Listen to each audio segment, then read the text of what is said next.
Welcome to week 20.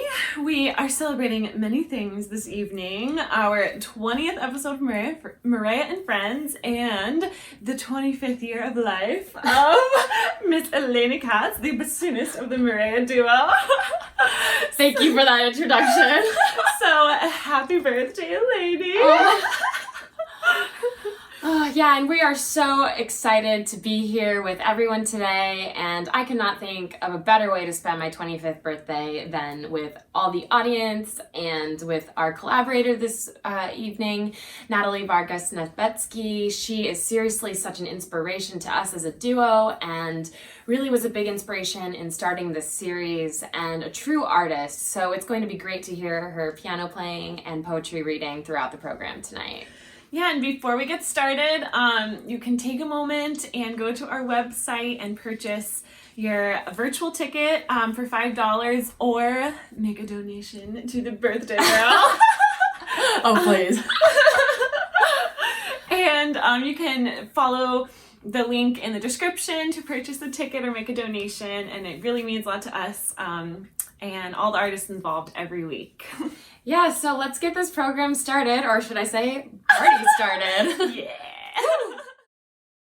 All right, week 20, here we go. Natalie Vargas Nedvetsky is a pianist, poet, and communicator dedicated to the intertwining of words and music through creative mediums.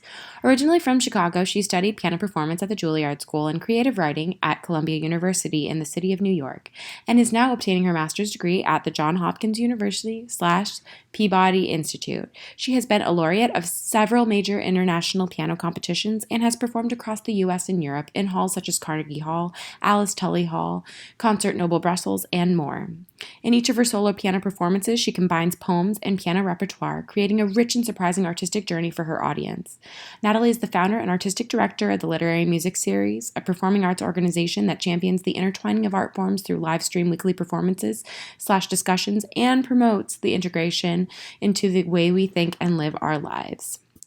As a part of this organization, she authors a newsletter entitled Literary Thoughts, a series of weekly essays pertaining to works of art. Her first poetry collection, I Quiet the World, was published on August 1st, 2020. Let's welcome Natalie to the Marea and Friends concert series. We are so excited to have you here today and to get started with this program. So here we are, week 20, with pianist and poet Natalie Vargas Nedvetsky, and we are so happy to be here with her today. And Natalie has been a big inspiration to us, the Marea duo, because she was one of the first people to invite us to perform as a duo on her series, the Literary Music Series, and we are always so grateful for that, and that is kind of what has really gotten us to start the Marea and Friends concert series. So this is I just almost got a little bit of chills. This is a really surreal experience right now.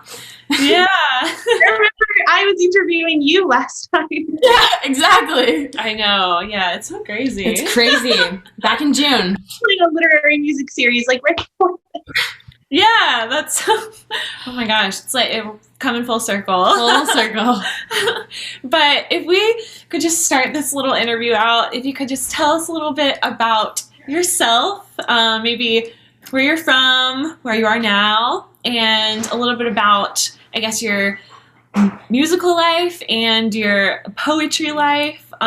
Just a little background about who you are. I'm Natalie. I am from Chicago, born and raised. I started piano when I was about 7 years old, and I started writing long before that when I could pick up a pen. But it wasn't until much later in life that I actually discovered my real passion and yearning to pursue writing as something equal in career to music, to piano. So, I went to pre-college. I did, what most people who go to conservatories do. I went to Music Institute of Chicago Pre-College Academy program. And then for my bachelor's degree, I graduated from Juilliard last year. I studied with Joseph Kallichstein and Monty Recalio, who remain really special people in my life, not just as musical mentors, but as people who really care about me and care about me as a person, which is really, rare to find in the music world. Most people just want to see you as a musician and not really as a person. And now I'm in my master's degree virtually at Johns Hopkins, Peabody. And I said both because at Johns Hopkins, I'm taking creative writing, I'm taking poetry, and at Peabody, I'm studying my Master of Music degree, piano.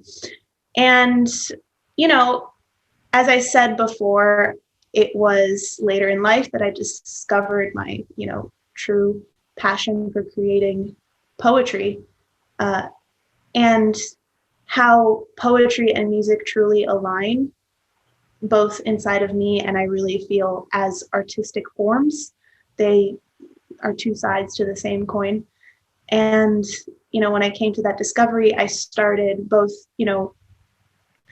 taking classes at Columbia, which I did for 3 years. I was part of the exchange program. So I took creative writing at Columbia, and I gained some really wonderful connections there, met some beautiful people.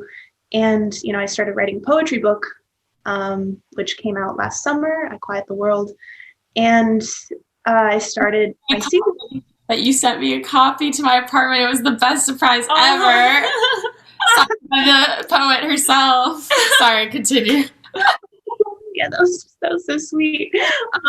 And then, I started Literary Music Series, which champions the intertwining of music and words. And that came from, my desire to, every time I present on stage, when I have the freedom to do so, pair music with a poem.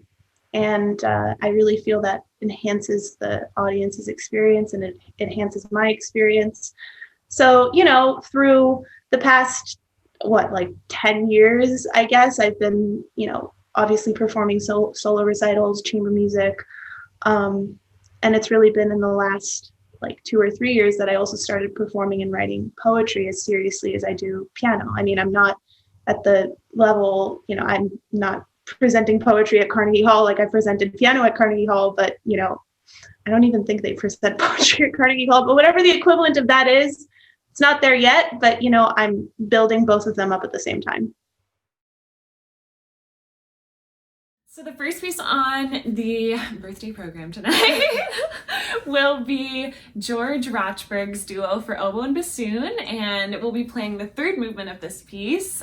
George Rochberg was an American composer in the contemporary classical period, and he lived around the East Coast, where we are going to school right now.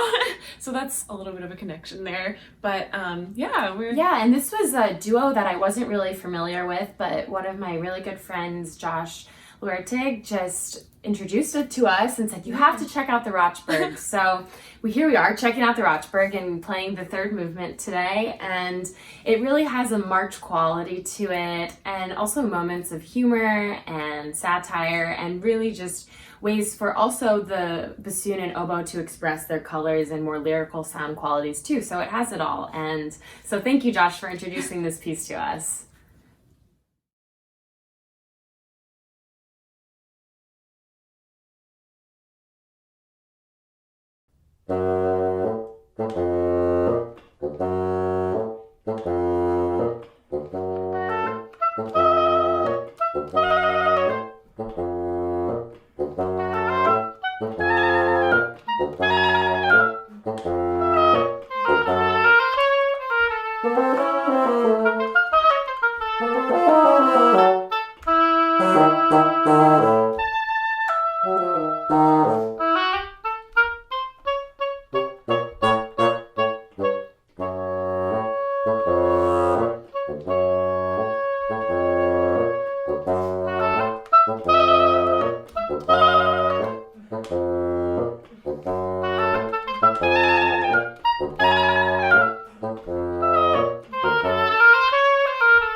Can you talk a little bit about the literary music series? And just what it is for people who don't know. And Yeah.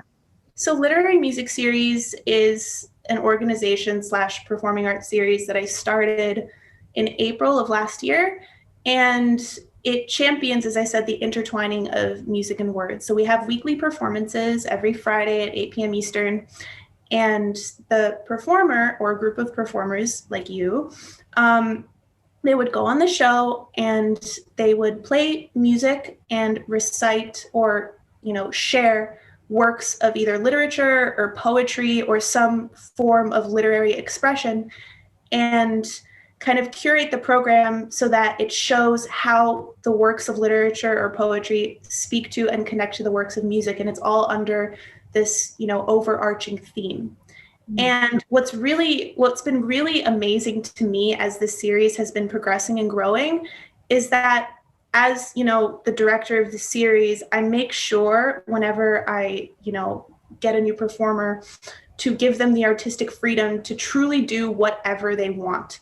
I say, you just 30 to 50 minutes, have some music, have some poetry, make sure that there's both. But besides that, like you do you, like you do what you need to do to share the connections. And that's, produced some of the most like incredible programs, like unexpected, like it really also shows not just, these connections, but it shows how the performers are, as people and what they think about. Like, I remember watching your stream and it was so meaningful and so, first of all, so like artistically beautiful too, visually, and just the way that you like meandered through all of these connections and made something meaningful out of them not only showed, and this is, for both of you as a duo and for every performer that's been on the series, it shows who you are as people, how you think and what your passions are.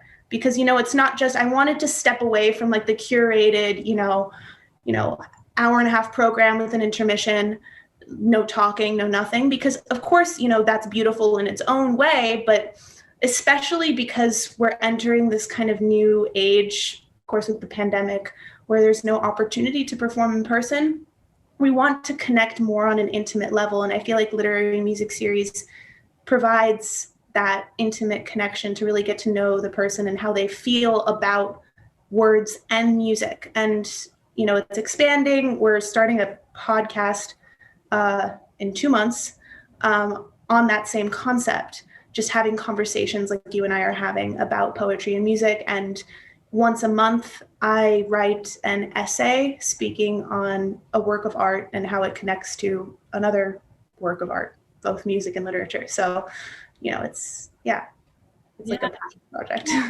And I mean, what you really said is I feel like it makes your performers look inward and really kind of, it's not just about introducing a piece. It's about finding the common thread and finding why this program is meaningful. And I feel like that really comes across to your audiences. Yeah, I hope so. You're really right. And I love getting to know the performers through what they say about the art. It's just every program brings something so different, and I love that. Yeah. Yeah. And I mean, you spoke a little bit about the formation of a podcast, which I think is really great, but do you have any other visions for the series in the next couple of years, or maybe when we can do things in person? Do you have any creative projects? I know that you are a dreamer and you have a vision Girl. I do. I know you're a dreamer and you have big visions too. We all have big visions. I love it. So essentially, yes, so the podcast is something that I'm developing now, but especially when we enter an in-person era, I'm seeing literary music series developing into something that can be held in like people's homes, you know, like in a living room or like in a really intimate space somewhere. Like I don't see it happening on the stage.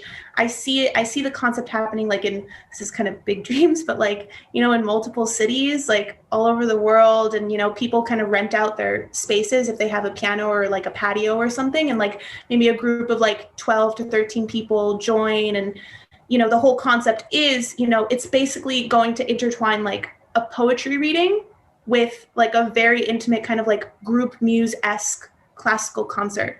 So you know how poetry readings, you kind of just like sit back and relax and someone reads poetry up there. So it's going to be like that, except also with music, and it's going to be kind of like a lecture format. That's what I'm hoping for. And so when it comes to literary thoughts, which is another thing that I wanted to expand, I wanted to, it's, you know, I said I wrote it monthly. It's something that I want to create into a book eventually. And because, you know, each one speaks on a very different work of, you know, either music or poetry.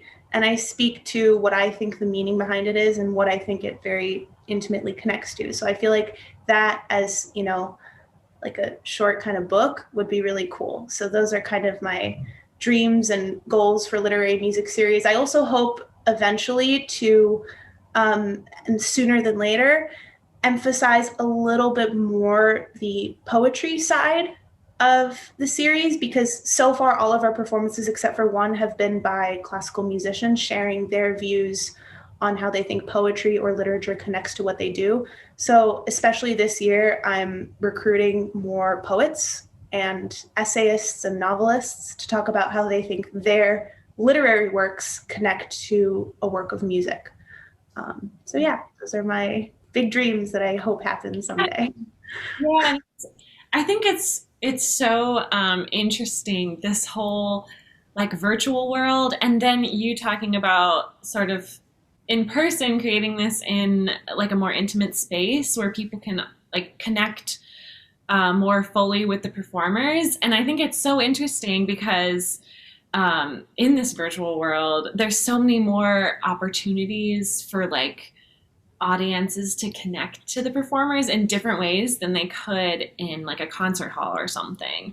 And yeah, I feel like this whole virtual era is sort of like reshaping classical music. And I think, yeah, what you're doing with involving poetry is just another like aspect of that. And I think that is also another way to like humanize these star performers that we like sort of build up in our minds.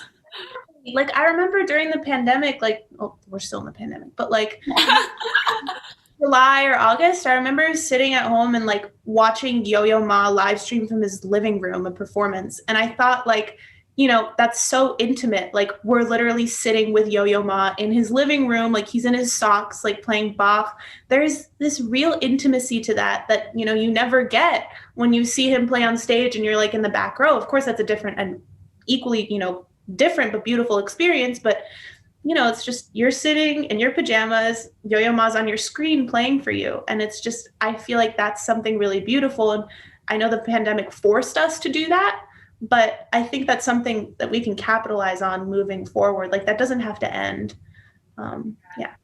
Yeah, and there's so many. I mean, I definitely have my like things that I don't like about being virtual, but I think it's like in some ways I almost don't want to go back to what it was before because it's yeah, it just opens up so many different opportunities for new things.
And speaking of pandemic projects, you published your poetry book, I Quiet the World.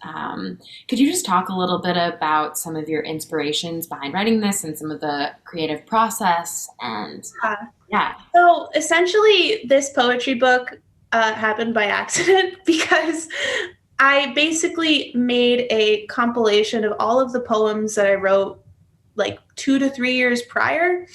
And I realized, in about like March or April, that I had all of these poems. And because I was living a very, specific experience of, going through some of like mental health struggles, like going through like a first relationship, like all of these really, coming of age type of things, like early 20s experience as a young woman trying to meander through life. I realized that these poems had this intimate connection between one another and that I could, make a story out of all of them. So that's kind of how I decided, I'm going to bring these poems together. I'm going to, edit them. Like when I made the decision to make it into a book in March, I took all of these poems, I read them, from where the first one started, like 3 years ago, to the one that I, wrote the previous day, and saw that connection. And of course, through the editing process, I like cut half of them and like rewrote like 90% of them. I mean, not rewrote, but edited them. And that's kind of how my book came to be. And it was a really meaningful experience for me to share. And the reception of it was really, special for me as well, because I didn't I expected only like my mom to buy it, but like a lot of people bought it, and that was really cool for me too. And a lot of people, saw themselves in what I was writing, which that was my purpose, because it's not like, I was having a specific experience, but a lot of people go through, mental health struggles. A lot of people are in their early 20s trying to figure things out. A lot of people experience relationships, and, it's supposed to be the type of poetry that's kind of ambiguous enough where you can find your own story in it, and you can read it and see how it fits into your own life's narrative. Like I, for example, had very specific, intentions when I wrote certain poems, and it was such an experience for me to talk to people who read the book and hear what they thought the poem was about, and it would always be about something completely different. And I thought that was so cool. Like that's the point of poetry. Like you write about something that, comes from your own life, you put it into words, and then the mark of a good poem for me is when those words can mean something completely different but equally as meaningful to someone else. And so that experience inspired me so much. Like I'm currently in the process of writing a second poetry book. So the previous one was like loving and withering. It's in 2 sections. And this one's going to be body and mind and all of the issues and growth and, strengths and weaknesses that come from both. Because they're both really vast topics. So and that's also an experience too, because this time I'm not taking a compilation from before, I'm starting from scratch. So yeah.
poetic process? Like, how do you write a poem? I feel like a lot of people sometimes have poems or ideas for poems hit them, but what do you? Yeah, I mean, when a poem hits you, that's definitely, I know that sounds like a cliche, like something strikes you and you have to go do it, but yeah, that's very much a lot of what it is. It's different from piano practice because piano practice is something that, there's an athleticism to it. You have to kind of keep it up in your fingers. With poetry, you write the poem, you live with it, and then once it's done, it's kind of done. But, a lot of my poems have come from kind of those strikes of like, I need to write something right now. And a lot of them were written like in pretty terrible moments, like when I was just like in a mental breakdown. And a lot of them were written, when a thought came and I just felt the need to write something down. Like I don't know, I wrote a poem yesterday and I was just chilling out doing nothing. And then I just thought of it and I wrote it down. It took me 10 minutes and then that was it. So, but a lot of poetic practice is, it's more than just the writing, because the writing is informed by so much. So, most of what I spend time on in poetry is less of the writing and more of the reading of other poets. Like I recently bought books by, Rumi and Emily Dickinson, and which are some of my favorites. And I would, every day read some poems from them and let that kind of simmer inside of me and see if anything comes out of what I just read. Because, as writers, I think we are only as good as who we read and how much we read. So if you never read, then, the poetry that you produce can't have, of course it has our own like internal inspiration, but, we all are built on top of each other. Like Emily Dickinson, I'm sure, read, Shakespeare and, like all of these people read their predecessors and were inspired by them. And that's kind of how it goes, I think. So I spend most of my time reading than writing. And when I do write, it takes like 10 minutes. Well, that's really great to hear because I feel like also as musicians, for us, it's way more. I mean, obviously there is the physicality of you're playing your instrument, but it's almost as you get older, more of a mental game and more of. Have I listened to 40 recordings of this piece that I'm going to play?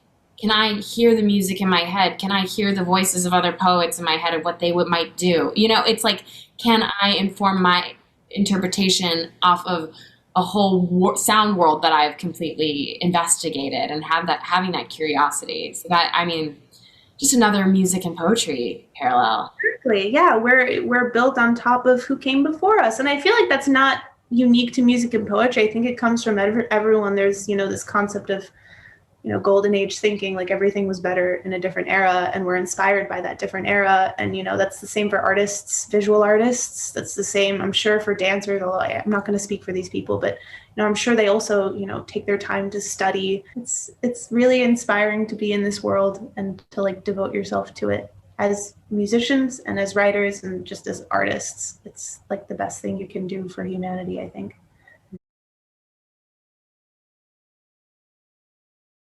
I also have another follow-up question, like talking about, really difficult times and kind of talking about relationships and being in your 20s. How did it feel to kind of release these very intimate and personal and extremely vulnerable moments out to anyone to read?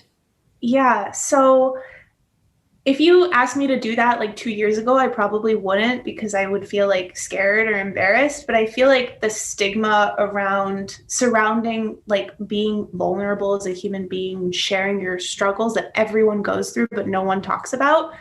I feel like that stigma is starting to, fall, and we're starting to be more accepting of, that people aren't supposed to be this curated image that you see on the internet. People are real and people go through hard times and people grow and change. And that's why I felt that, it felt really easy for me to share these things. And I also felt, especially when it comes to mental health and sharing intimate evocations of that, I know that it's difficult for a lot of people who go through mental health struggles to talk about it.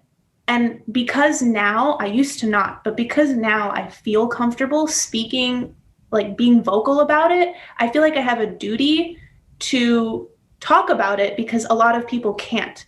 Like when I couldn't talk about it, I would always look to the people who could and who were, comfortable sharing what they were going through, and I would be inspired by that. And that actually helped me get to a place that was better than I was before. And, I would learn tips from these people, and I would learn that it's okay to like not be okay sometimes. And so, yeah, I feel like I have this kind of duty to share this vulnerability because I know that so many people can't. And, maybe me sharing can like help those people share too. But I mean, like, I feel like so many people don't discuss the elephant in the room. Exactly. And I mean, so many people have bottles and bottles of things stored inside them. Yeah, exactly. I mean, people feel comfortable talking about if they have runs and marathons and walkathons for people who have Alzheimer's and cancer and, but they don't have, I mean, maybe they do, but they don't have as much for like people who suffer from depression or like anxiety or eating disorders. And those are serious. And, they happen to a great majority of people, but there's that stigma that, you're not supposed to talk about it because it's embarrassing and like you're supposed to be this perfect curated human and like it's bad to talk about it. But I don't think it is because it inspires people to just be real. I think it's really harmful to think of human beings as these curated images that you see on the internet because that actually it statistically increases the chances for someone to develop these mental health issues because they always compare themselves to someone else. Whereas when they see someone who is just like them, who accomplishes a lot, has a lot of passion and ideas, but at the same time has these issues that they grapple with and grow through, I think it's really inspiring to see. And I've been inspired by a lot of people who are really, really open about that. And like, it's not one or the other. You can suffer from these things and fight through them and struggle with them and also be this like amazing person and like create and like, evocate and do amazing things in your life. Like Abraham Lincoln had depression and like there were articles written about that, he like had suicidal thoughts and he was very like lonely a lot of times, but it's Abraham Lincoln. I mean, like he was one of the greatest presidents to ever live. And, it's just, they're not mutually exclusive. You can be both, and not to glamorize it. I mean, these things suck to go through. Like, I'm not saying like this is a beautiful thing. Like it sucks, but like, it's beautiful to recognize that you have it and you're still a person that's deserving of love and accomplishment, Mm-hmm. Yeah. I feel like I could listen to that segment of this interview multiple days. Yeah.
How have you been dealing with the pandemic? And I mean, you have been producing so much wonderful content. And so what has been keeping you inspired and motivated to do that? Well, I think honestly, the series, like literary music series, seeing every performance makes me really inspired. Um, I've been, reading a lot of specifically poetry books, which is helping me write my own next poetry book. I'm just also inspired by like how, you know, we as a society take this like colossal hit and we're still able to make beautiful things just collectively. Like you started this duo and this series, like people are writing books, people are starting series, people are creating art that they wouldn't have otherwise created if this didn't happen. So I feel like I'm inspired by the silver linings of everything. Like the worst thing that could happen to us as a group of people happened. Like it happened, and we still were able to like make these really beautiful things, and that's really inspiring to me because I feel like even just thinking about some of the greatest music that's ever been written, like it was written out of like really terrible times, like people were hurting, people people lost their love, or like something terrible was happening in the world, and some of the greatest art was produced because of that. I feel like in a century we're going to be looking back at this time and thinking like, wow, look at all of the great art that came from like the COVID-19 pandemic. Like, wow, like look at these amazing artists that came to be. And that's really inspiring to me because you have that opportunity to take this really terrible thing and make something really beautiful out of it. So that's been my inspiration, I guess. Of course, I had days where I just like don't get up and like it sucks, but everyone has those days and that's okay. But as long as you get up eventually, then you're fine. you know? I think one of the most meaningful things about the pandemic is that we're all getting this time to do things that we really wouldn't have had the time to do otherwise. We're all humming along, doing the things that we're supposed to be doing, or fitting the molds that we're supposed to fit. And, there aren't a lot of double reed singers, and there aren't a lot of poetic pianists. And, it's just like, I feel like I wouldn't have had the time to solidify these thoughts as to what I want my voice to be as an artist in society, what I want to be bringing out to the world, other than what the people before me have been showing. Exactly. That's a really beautiful thought. And like double reed singer, like you never see that. That's something that you bring to the world that not other people can bring. And that's really beautiful. And I feel like now more than ever, like you're seeing that every day because we just have the time to discover ourselves. And even if we don't know exactly what we want to bring to the world yet, at least at this age, we have the intention that we want to bring something different, which I think is really important. Like, I don't know what I'm going to end up being. I mean, I love teaching. I might be a teacher, performing. I don't know. But the fact that we both have this intention, like I want to do something to help people and bring them inspiration. Like that's what matters. And when you were talking about how you, for the next series of literary music series, to bring on more poets, I feel like there are a lot of concert series, and we probably have both thought about this, but it's what makes you different. Mm-hmm. I feel like the poetry aspect is really what distinguishes you from any other musician. That is your voice. Yeah. Yeah. To highlight that, to highlight the things that are making us different.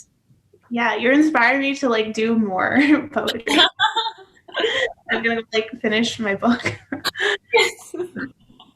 Yeah, and I feel like it's like now is the time to be different, because if we're sticking to what we are comfortable with and like what was normal or whatever, like, I mean, eventually things will go back to somewhat what they used to be, and that will probably pan out in some way. I'm thinking like if I'm just sitting in my room practicing excerpts, waiting for the next audition to come up, like, right. Like in reality, I don't know. It's like, what am I doing? That's how That's how I would feel personally. But so I think it's just so important to like hone in on the things that really you're passionate about and what make you unique or different. Yeah. Especially right now, because I mean, this is the time to do, whatever your passion is or whatever Your inspires wildest you. dreams. Yeah, your wildest dreams. At the time, so just take the opportunity, right? Like I would have literary music series would not exist if the pandemic didn't happen. I would just have been finishing Juilliard, preparing for the next degree, practicing. Like I wouldn't have written a book. I mean, maybe eventually, but like I would have just been writing poetry and like, I probably would have gone to a festival over the summer and just kept on that track. And like this pandemic gave me the chance to realize like I actually really love to write. And like more than ever, and like I'm gonna do that, like Yeah. so yeah. I mean, also though, like when the image of road tracks just kind of came to my mind, and it's just like I want to break the road tracks. In all honesty, Yeah. Yeah. And it's like I want to create like there's like a little path and then there's all these other little paths that I can go down. It's not just Yeah. one thing, because it's like as people, we are very complicated and we don't just have one path, you know? I feel like the path only partially fills my soul. Yes, exactly. It does feel something. It feels something. I mean, We're so honored to have you on this week. I'm honored to be here and like to know you. yeah. Well, poetry, music, and paths. That's this week. That's this week. Yeah, I love that. Actually, that's beautiful. yes. Poetry, music, and paths. Love that. Thank you so much, Natalie, for your beautiful performance tonight and really thoughtful program. We are just so grateful to be collaborating with you during this time, and we are also really excited to be sharing with you the final piece on the program, Billie Eilish's My Future, which is a great song and has a really, really powerful message. Yeah, and it has been so much fun. Natalie, you're such a wonderful pianist, and it is such an honor for us to be collaborating with you, especially on this song. And we are also so grateful to have been featured on your series, the literary music series that aired last night. So for anyone who's watching this, be sure to go over and check out Natalie's Facebook page for the literary music series, and you can watch all of her wonderful episodes that she's been working really hard to create during this time. Yeah, and I invite everyone who's tuning in tonight to really think about futures, past, present, and the future. And I think like for a lot of people during this time, the future is a really ambiguous thing. And especially in our terms when we're trying to, launch a duo, launch a series, and also launch a career. And so just thinking about ways that we can really propel ourselves forward into our future and make the most of every situation. And what we discussed on the literary music series last night is that the mindset is really everything. And I think that's also a lot of what Billie Eilish kind of evokes in her lyrics for My Future. Yeah, so we are looking forward to the future, and Yes. we encourage you all to look forward to the future and take advantage of this time right now that we've been given to maybe spend more time with loved ones and things like that. So we hope you enjoy our performance of Billie Eilish's My Future.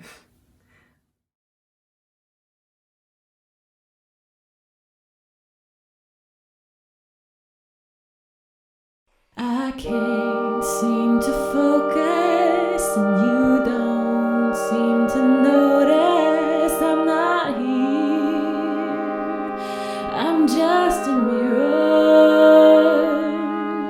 You check your complexion to find your reflections all alone.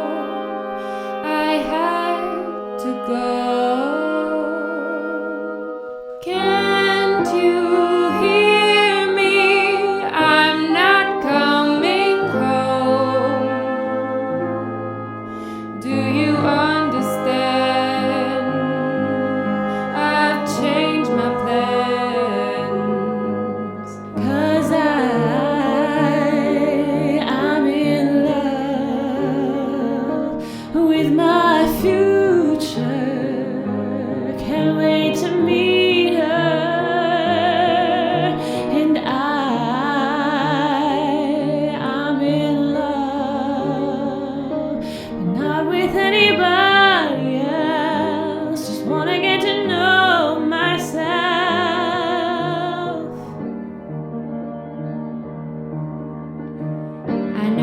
Supposedly I'm lonely now. No, I'm supposed to be unhappy without someone. But aren't I someone? Oh, I'd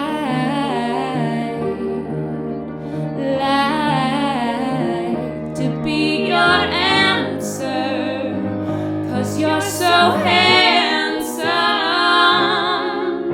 But I know better than to drive you home, 'cause you'd invite me in and I'd be yours again. But I am in love with my future, and you don't know her. And I'm in love, but not with anybody here. I'll see you in a couple years.